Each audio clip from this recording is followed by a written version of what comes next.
Bicara tentang Jawa, terdapat beragam elemen produk Jawa, diantaranya batik, keris, makanan, dan rumah. Sampai saat ini yang dapat dicatat sebagai kegemaran orang Jawa dalam hal burung adalah memelihara burung perkutut. Saat itu memang belum dikenal istilah perkutut lokal maupun perkutut Bangkok. Memang ada kecenderungan orang Jawa untuk mengamati, menandai, memilah-milah dan mencatat jenis burung perkutut yang dipeliharanya. Memilah-milah asal burung berdasarkan kategori atau tangguh, antara lain dikenal tangguh Mojopahit, tangguh Mataram, tangguh Pajajaran, tangguh Demak, dan tangguh Pajang. Belum lagi hasil perkawinan silang secara alami antar tangguh tersebut, maka hasilnya pun dapat beraneka ragam. Namun demikian, tangguh yang murni sudah jarang ditemukan.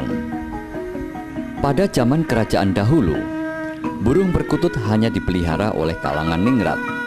Mulai zamannya Prabu Brawijaya V atau Raja Majapahit terakhir, zaman Sri Sultan Hamengkubuwono VII dan VIII, hingga pada masa pemerintahan Sri Mangkunegoro VII di Surakarta. Bahkan di kalangan keraton sendiri, saat itu sudah ada tradisi kekututan, yaitu melestarikan dan mentradisikan memelihara perkutut. Peserta kekututan tidak hanya menikmati bunyi anggungan perkutut, tetapi juga larut dalam diskusi, serta tukar-menukar informasi dan pengalaman maupun latihan spiritual.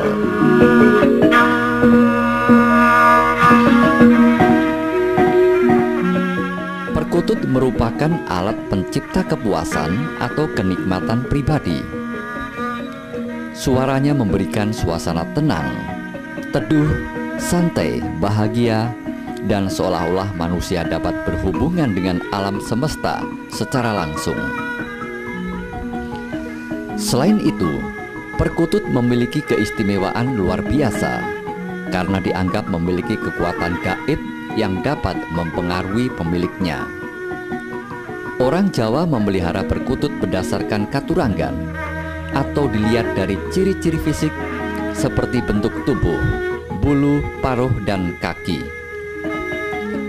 Memelihara perkutut juga dapat dilihat dari ciri mati, yaitu berdasarkan sifat, perilaku, dan pada saat perkutut berbunyi. Keyakinan itu memang akhirnya diserahkan kepada kepercayaan mereka masing-masing.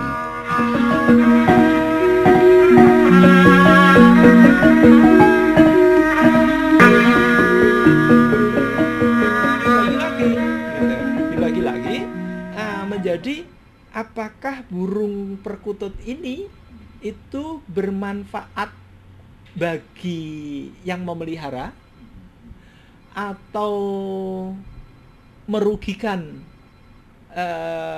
bagi rumah yang atau orang yang memelihara, atau juga ini burung harus dihindari gitu. Nah, di sana dibagi lagi burung yang benar-benar harus dihindari itu misalnya adalah istilah Jawanya itu ada kategori bromokokop gitu.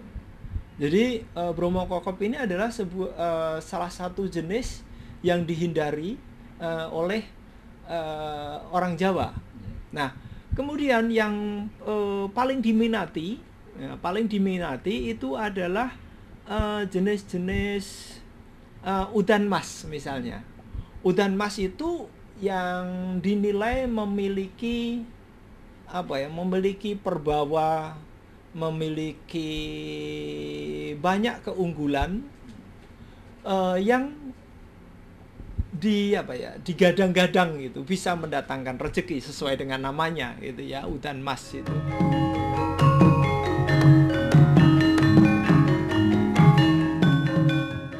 Habitat burung perkutut adalah hutan. Ketika hutan sudah habis ditebangi, maka aneka jenis burung perkutut spesifik Jawa tidak bisa berkembang biak dengan baik, seperti halnya perkutut Katurangan. Bersamaan dengan tidak berkembangnya perkutut Katurangan ini, maka masuk perkutut dari tempat lain, misalnya perkutut Bangkok. Berkurangnya kaum hobis maupun pengembang perkutut lokal, pada akhirnya terjadi penyusutan populasinya. Kini hanya ada beberapa orang yang mempunyai idealisme mengembangkan perkutut Katurangan, antara lain Ibu Lilik Lukitowati di Kabupaten Blora, Jawa Tengah. Tentu Anda akan terkecoh ketika bertemu untuk pertama kalinya dengan Ibu Lilik Lukitowati. Kita tidak akan menyangka Bu Lilik adalah peternak khusus burung perkutut Katurangan. Ia selalu tampil menarik dan luas, tidak hanya dari wajahnya, tetapi juga cara berpakaian, cara berbicara, mengobrol, sebagian besar menggunakan kromo inggil, berbahasa Jawa halus. Bukan itu saja, ia juga menguasai masalah pengetahuan umum tentang batik sutra dan aneka perhiasan emas seperti berlian dan batu permata. Tidak ada satupun yang menyiratkan sebagai peternak burung yang biasanya ditekuni kalangan pria dengan penampilan ala kadarnya. Namun ketika diajak menengok halaman belakang rumahnya di Jalan Musi 21 Kota Blora, Jawa Tengah, barulah mulai tumbuh rasa percaya bahwa wanita kelahiran 55 tahun lalu sebagai peternak burung perkutut Katurangan.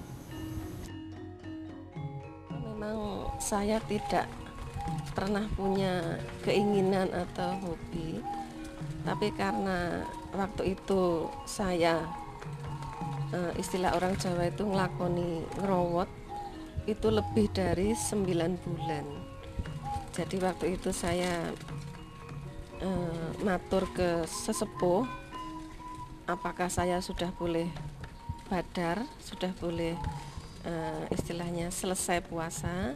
Dibilang sama leluhur atau sesepuh, saya harus ke Wonoketongo, di mana di sana saya pertama kali lihat burung, dan baru kali itu saya jatuh cinta dengan burung yang ada di Wonoketongo. Nah, setelah saya bawa pulang waktu itu, saya tidak tahu itu jenis burung perkutut apa, karena memang saya buta sekali dengan istilah Katurangan. Sesampai di rumah ada orang keraton, waktu itu kira-kira 3 bulan setelah saya dapat perkutut, itu mau minang karena mau dipakai pengandel di Solo. Dan waktu itu saya bilang kalau nanti saja kalau sudah saya ternak, anak-anaknya bisa saya aturkan.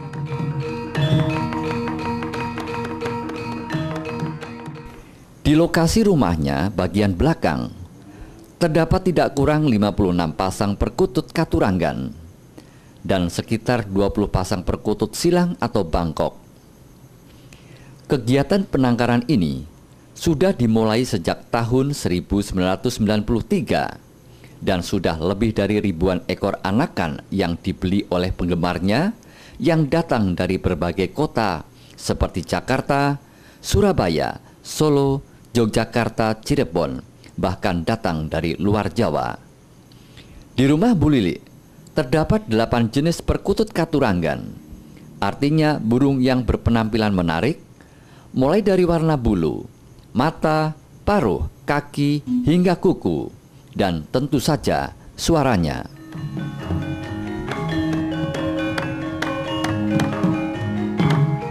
Katurangan itu adalah ciri mati atau penilaian terhadap burung perkutut lokal yang punya sesuatu keistimewaan atau daya magis atau kodam yang bisa memberi kepercayaan atau pengandel pada pemiliknya. Jadi yang saya ternak ini kebetulan yang ada kebaikan-kebaikannya saja. Karena bila mana ada yang muncul tidak sesuai dengan harapan, biasanya saya lepas di alam bebas atau diharapkan atau diminta oleh kolektor. Jadi yang positif atau yang baik adalah yang punya pengangkah kebaikan atau pangkat derajat kamulian karejeken. Itu diantaranya nanti bisa saya sebutkan. Terus kalau yang buruk menika seperti yang tidak dikehendaki atau nantinya akan panas di rumah tangga atau akan tidak bagus dalam karier dan lain sebagainya. Di antaranya yang positif atau yang baik adalah pertama, yang paling tinggi penilaiannya adalah udan mas dengan ciri-ciri warna kuning, ada titik-titik hitam, dan itu akan mendatangkan karejeken yang tinggi seperti pengangkah orang-orang Jawa waktu itu, dan sampai sekarang ini permintaan masih cukup banyak. Jadi yang kedua, perkutut putih ini biasanya untuk tolak bala atau pembuang sial. Itu selain untuk tolak bala adalah untuk karejeken atau kawibawan. Cirinya cucuk itu merah, kaki merah, mata itu merah plong seperti tidak ada matanya. Nah, ini ciri mati dari kutut putih yang sekarang ini banyak sekali beredar, kutut dari luar atau ada yang dari bukan budaya kita. Justru yang banyak dicari adalah burung lokal putih, dan ini harganya juga masih cukup bagus, cukup tinggi. Yang ketiga adalah perkutut hitam. Ini sama untuk tolak balak juga, untuk kawibawan, dan cirinya adalah hitam, ada titik-titik kecil, ciri khas perkutut. Di dadanya itu full atau tepuk sampai pantat, mata hitam, kaki hitam, paruh hitam. Yang keempat adalah Satrio Pinayungan. Itu di kepala ada bulu yang terbalik. Jadi ada satu bulu yang lebih tinggi dibandingkan yang lain, warnanya beda, itu kebalik ke belakang. Ini katurangganya adalah Satrio Pinayungan. Fungsinya adalah untuk menjadi pengayom atau diayomi oleh Yang Maha Kuasa. Seandainya punya burung Satrio Pinayungan yang saat ini mungkin langka. Yang kelima, Pendowo Mijil, yaitu adalah kutut dengan jumlah ekor 15. Nah, ini juga bisa dibilang untuk menjadi kawibawan. Yang keenam, Raja Wono. Ini ada istilahnya garis di kaki itu atau raja itu sempurna, lurus dari atas ke bawah. Dan ini biasanya diminta oleh orang-orang dari angkatan atau dari kepolisian, itu AU, AD, AL maupun polisi. Ini banyak permintaan dari para militer. Daringan kebak biasanya untuk pedagang atau petani yang pengangkah atau tujuannya supaya rezekinya itu penuh, atau rezekinya penuh, atau pengharapannya itu terkabul. Ini jadi istilahnya rezekinya tidak bakal sudo-sudo atau kebak terus. Nah, ini pengangkahnya seperti itu. Split adalah keturunan kutut katuranggan, khususnya udan mas atau putih, yang keluar burung biasa.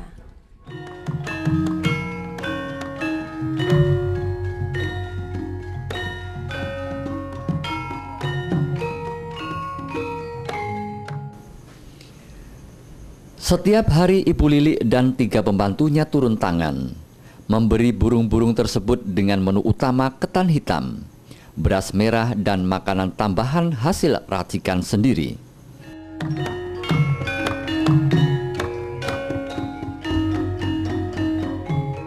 Mungkin ini atau di sini perawatan itu agak beda dengan burung-burung perkutut lain. Dari kecil burung itu sudah dimandikan tiap minggu paling tidak 1 kali, dan paling bagus adalah 2 kali dalam 1 minggu dengan air dari air sirih, yaitu untuk menghilangkan selain bau juga untuk menghilangkan kutu. Nah, di sini biasanya orang-orang yang punya pengangkah lebih jauh atau punya budaya kadang-kadang dimandikan dengan air bunga. Nah, air bunga ini fungsinya supaya baunya bisa harum, juga bisa menghilangkan kutu dan binatang-binatang yang lain. Terus, kalau yang lain saya kira sama dengan perlakuan perkutut yang bukan katurangan. Penjemuran lebih bagus dari pagi jam 6 sampai jam 11 siang. Itu yang lebih bagus. Tapi nanti kalau sudah dewasa, tadi yang saya sebutkan tadi untuk biek, lebih dewasa bisa dilakukan sampai sehari penuh bila mana memungkinkan. Hanya kalau mendung atau hujan, ya sebaiknya diangin-angin saja di teras atau di tempat yang teduh. Pemberian pakan lebih bagus dikontrol setiap hari. Minum juga harus dilihat tempatnya dan lain sebagainya, harus bersih. Juga kotoran itu juga harus higienis, karena untuk menghindari segala sesuatu yang tidak diinginkan, misalnya bakteri mudah berkembang biak bila mana kandang itu kotor.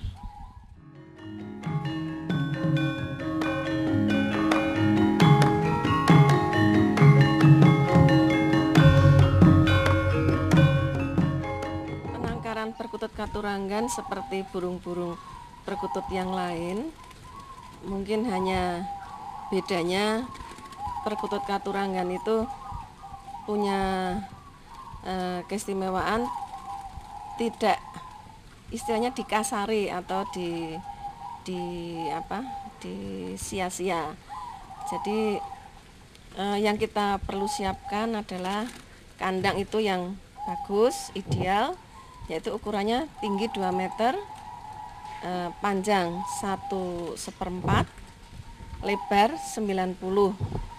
Nah, ini ideal untuk satu kandang untuk ternak, karena kutut itu kan butuh leluasa, jadi tidak bergeraknya tidak sempit atau kurang gerak, nanti kurang sehat. Untuk pakan memang kita bikin pakan sendiri, yang kita beri rempah-rempah sendiri dan kita ramu sendiri, diantaranya pakai madu dan telur Jawa, juga pakai rempah-rempah diantaranya kencur, terus laos, jeruk nipis dan lain-lain. Kita ngeramu sendiri untuk lebih meningkatkan kualitas dan higienis. Untuk menjodohkan itu kita bisa melihat dari kecil, dari keturunan apa, dan kita mau menghendaki apa. Seandainya dari udan mas, kita bisa menjodohkan dengan split. Split itu keturunan udan mas yang kebetulan keluarnya seperti kutut biasa. Nah, ini kita jodohkan sejak awal. Nanti kira-kira usia 4 bulan atau lebih kita bisa masukkan ke kandang, dan nanti sekitar 6 bulan itu sudah mulai bertelur. Dan ini nanti setelah bertelur biasanya orang-orang tidak menghendaki dimasukkan ke babu atau pengasuh lain. Biasanya orang-orang yang pesan adalah minta untuk dirawat induknya sendiri. karena biasanya apa istilahnya ioninya biar tidak hilang atau kodamnya tidak hilang. Tuh. Terus nanti usia 1,5 bulan sudah kita ambil dari induknya dan biasanya langsung dipesan oleh orang-orang penggemar atau sudah diinden atau sudah sejak awal itu sudah dipesan duluan. Ini Dalam filosofi Jawa, perkutut bukan burung sembarangan. Menurut pandangan Dr. Damarjati Supadjar, dosen Fakultas Filsafat UGM Yogyakarta, lelaki Jawa yang hendak berumah tangga setidaknya memiliki 5 modal, yaitu wismo atau memiliki rumah, garwo atau istri, turonggo atau kuda, curigo atau keris, dan kukilo yaitu burung.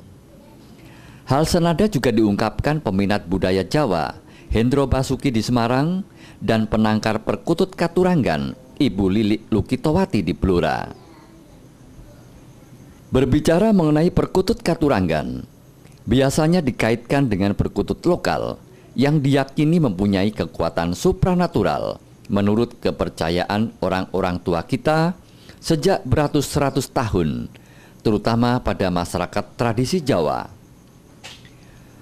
Orang yang mampu menyikapi segala macam paham secara bijak bisa dianggap mempunyai kung. Sama seperti bunyi kung perkutut yang menggetarkan hati. Dalam filosofi Jawa, mengenal sangkan paraning dumadi yang artinya dalam mencari Tuhannya, maka dikembalikan kepada asal-usul manusia. Tadi dikaitkan dengan spiritualisme orang Jawa. Nah, orang Jawa ini selalu menyeting filsafatnya itu kan begini, sangkan paraning dumadi itu, dari mana mau kemana gitu. Nah, dari sini mau ke sana misalnya gitu ya.